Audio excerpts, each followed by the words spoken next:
नमस्कार दोस्तों। तो पिछला वीडियो हम लोग सिंधु घाटी सभ्यता वाला टॉपिक कवर कर रहे थे, जिसमें हम लोगों ने देखा था कि सिंधु घाटी सभ्यता की शुरुआत कैसे हो रही है। और वहाँ पे दयाराम साहनी और राखलदास बनरसी ने हड़प्पा और मोहनजोदड़ो नामक स्थान की खोज करने के बाद कहीं ना कहीं पूरी सिंधु घाटी सभ्यता के बारे में बताया जाता है। ठीक है। उसके बाद हम लोगों ने उसके नामकरण से संबंधित कुछ बिंदुओं को देखा और फिर सिंधु घाटी सभ्यता का भौगोलिक विस्तार देखा। सिंधु घाटी सभ्यता की नगरीय विशेषताओं में क्या क्या बातें थी उसको भी हम लोगों ने देखा। और उसके बाद जो है हम लोग आज हम लोग जो टॉपिक कवर करने वाले हैं उसका नाम है सिंधु घाटी सभ्यता के प्रमुख स्थल। सिंधु घाटी सभ्यता के प्रमुख स्थल। तो प्रमुख स्थल में कौन कौन स्थल हैं? तो एक बार मैं नाम सबका लिख दे रहा हूँ। सबसे पहला जो है वो है हड़प्पा। हड़प्पा। दूसरा जो स्थान है वो है मोहनजोदड़ो। ठीक है। इसके बाद जो है चनहुदड़ो। चनहुदड़ो के बाद जो है लोथल। लोथल के बाद है कालीबंगा।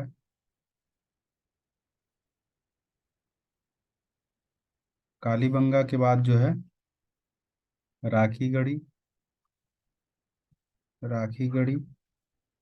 इसके अलावा और भी कई सारे हैं, तो मैं यहाँ पे नाम लिख देता हूँ सबका, ताकि एक एक के बारे में हम लोग क्रम से डिस्कशन करेंगे आज। ठीक है। राखीगढ़ी के बाद कालीबंगा। कालीबंगा।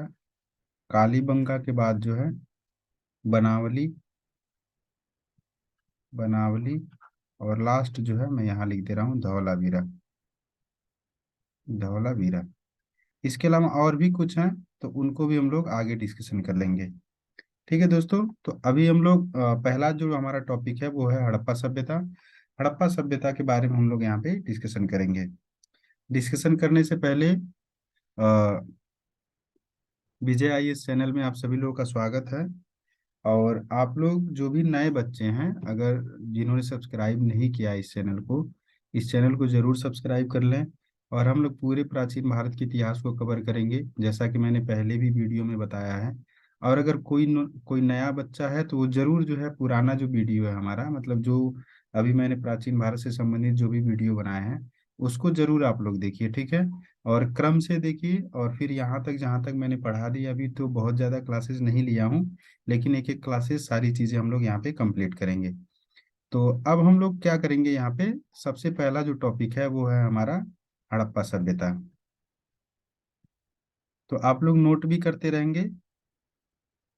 सॉरी, ये हड़प्पा स्थल है, सभ्यता नहीं है। हम लोग स्थलों के बारे में चर्चा कर रहे हैं यहाँ पे। तो हम लोग देखेंगे कि हड़प्पा जो स्थल है इसके बारे में क्या क्या सूचनाएं हैं हमारे पास। तो मुख्य रूप से जैसे मैंने पहले बताया कि ये किस नदी के किनारे है। ठीक है। इसके उत्खनन कर्ता कौन है, वर्तमान में इसकी स्थिति कहाँ है, और यहाँ से कौन से ऐसी अवशेषें जो है मिली हुई हैं। तो इन्हीं हम बिंदुओं पे सारी चीजें डिस्कशन करेंगे। तो आप लोग लिखेंगे। सबसे पहले हम लोग जानेंगे कि इसके उत्खनन कर्ता कौन है। उत्खनन कर्ता। और उत्खननकर्ता जो है उनका नाम है दयाराम साहनी। दयाराम साहनी।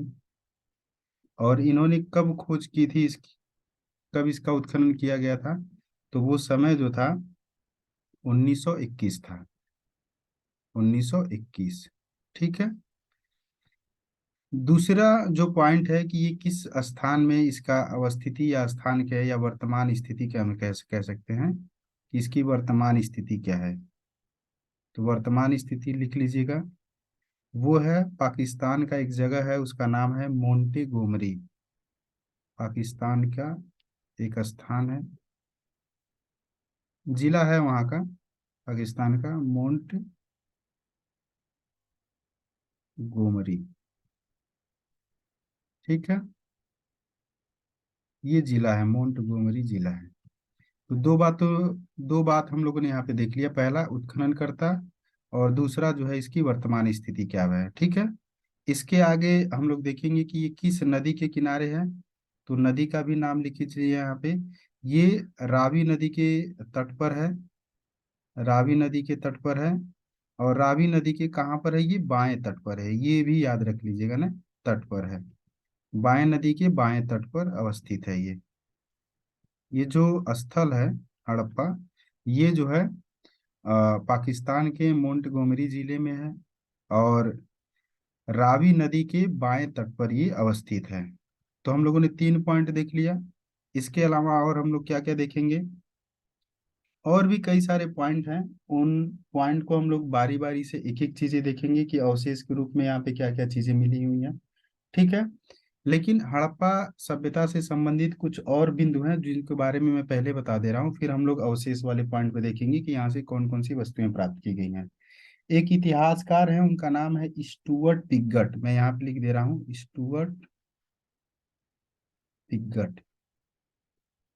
तो स्टुअर्ट पिगट ने जो है हड़प्पा सभ्यता के बारे में कहा कि यह एक अर्ध औद्योगिक नगर है। क्या है ये, अर्ध औद्योगिक नगर है। ठीक है दोस्तों, तो स्टुअर्ट पिगट ने क्या कहा, अर्ध औद्योगिक नगर कहा। किसे, हड़प्पा सभ्यता को।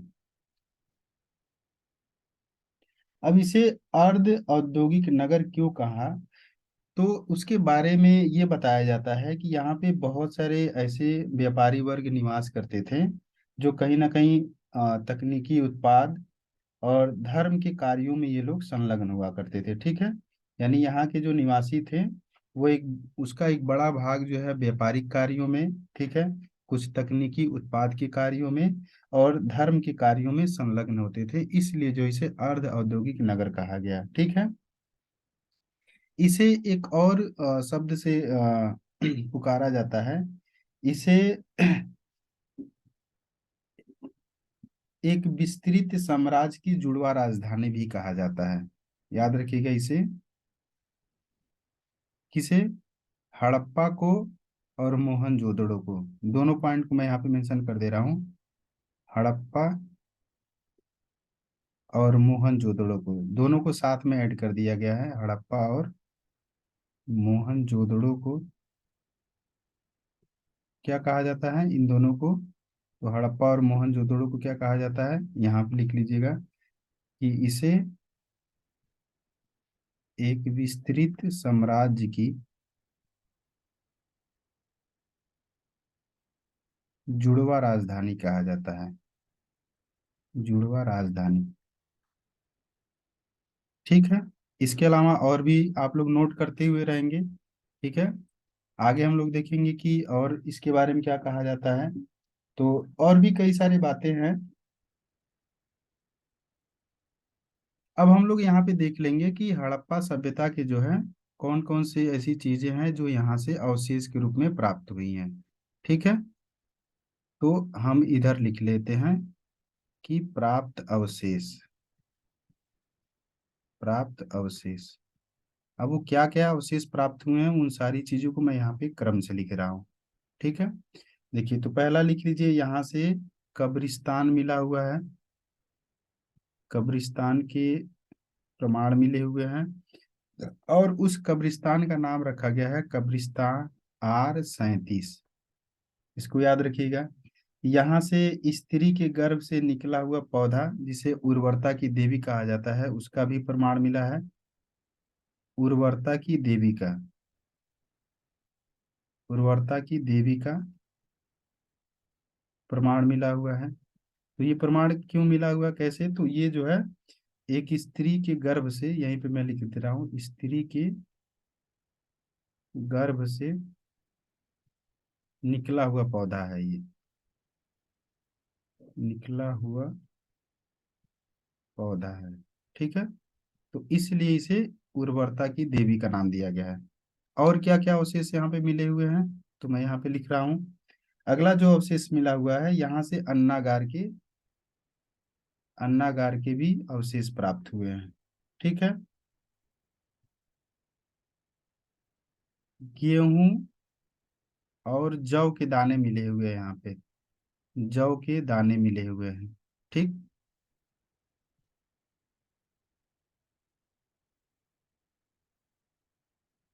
शंख का बैल मिला हुआ है। शंख का बैल मिला हुआ है। ठीक है। पीतल की पीतल की इक्का गाड़ी मिली है। पीतल की इक्का गाड़ी। तो दोस्तों ये मैंने कुछ यहाँ पे जो अवशेष मिले हैं, एक और चीज मिला हुआ है स्वास्तिक का यहाँ पे। स्वास्तिक का चिन्ह मिला हुआ है, तो उसको भी लिख लीजिए। स्वास्तिक एवं चक्र का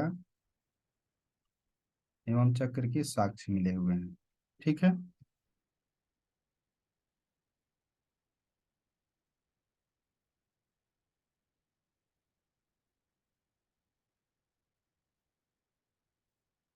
तो ये कुछ प्रमाण मिले हुए हैं दोस्तों, जो हड़प्पा सभ्यता से। तो हड़प्पा सभ्यता के बारे में मैंने आपको क्या क्या बताया, एक बार मैं दोबारा रिपीट कर दे रहा हूँ। देखिए, ये है हमारा हड़प्पा सभ्यता। ठीक है। तो हड़प्पा सभ्यता के बारे में जब मैं यहाँ पे लिख रहा हूँ, ध्यान से देखिएगा। हड़प्पा सभ्यता के बारे में मैंने पहले बताया कि इसके उत्खननकर्ता कौन, दयाराम साहनी। कब, 1921। वर्तमान स्थिति कहाँ पे है, ये पाकिस्तान में है, मोंटगोमरी जिला है वहाँ पे। किस नदी के किनारे है, तो रावी नदी के किनारे है। ठीक है। रावी नदी के बाएं तट पर ये अवस्थित है। स्टुअर्ट गट एक इतिहासकार थे, उन्होंने इसे अर्ध औद्योगिक नगर कहा है। ठीक है। हड़प्पा और मोहनजोदड़ो को, दोनों को क्या कहा जाता है, एक विस्तृत साम्राज्य की जुड़वा राजधानी कहा जाता है। यहाँ से प्राप्त अवशेषों में हम लोगों ने देखे, क्या देखा, कब्रिस्तान R37। ठीक है। उर्वरता की देवी का यहाँ पे प्रमाण मिला हुआ है। अन्नगार मिले हुए हैं, गेहूं और जौ के दाने मिले हुए हैं। शंख का बैल मिला हुआ है। ठीक है। पीतल की इक्का गाड़ी मिली हुई है। और स्वास्तिक एवं चक्र के साक्ष्य मिले हुए हैं। तो ये मैंने हड़प्पा सभ्यता के बारे में वो सारी चीजें आपको बता दी जो आपके एग्जाम के हिसाब से महत्वपूर्ण है। अब आगे का जो हम लोग टॉपिक डिस्कस करेंगे वो है हमारा दूसरा, मोहनजोदड़ो। तो ये इतना जरूर दोस्तों लिख लीजिएगा। आप लोग वीडियो को पॉज करके या दोबारा बैक करके लिख लीजिएगा, पीछे करके। हम आगे बढ़ते हैं दूसरे टॉपिक पे। अगला जो हमारा टॉपिक है वो है मोहनजोदड़ो। मोहनजोदड़ो, या कहीं कहीं मोहनजोदाड़ो भी लिखा हुआ मिलेगा। ठीक है। तो मोहनजोदाड़ो के बारे में क्या क्या बातें हैं जो आपको जानना चाहिए। तो इसमें सबसे पहले वही जो पॉइंट मैंने मेंशन किया है हड़प्पा के संदर्भ में, तो इसके बारे में भी सबसे पहले हम लोग ये देखेंगे कि ये किस नदी के किनारे है। ठीक है। तो नदी के बारे में अगर बात करेंगे तो मोहनजोदड़ो जो है ये सिंधु नदी के किनारे अवस्थित है। कहाँ पे, सिंधु नदी के किनारे अवस्थित है। दूसरा पॉइंट हम लोग ये देखेंगे कि इसकी खोज कब हुई थी। तो इसकी खोज जो है वो हुई थी 1922 में हुई थी। ठीक है। खोज किसने किया था इसकी, किसने किया था, तो उनका भी नाम याद रखिएगा, राखल दास बनर्जी। राखल दास बनर्जी। ठीक है। और भी कई सारे पॉइंट हैं जो याद रखने हैं। इसकी अवस्थिति, अवस्थिति कहाँ पे है, तो अवस्थिति याद रखिएगा कि ये सिंध प्रांत का एक जिला है, उसे लरकाना जिला कहते हैं। लरकाना जिला है ये,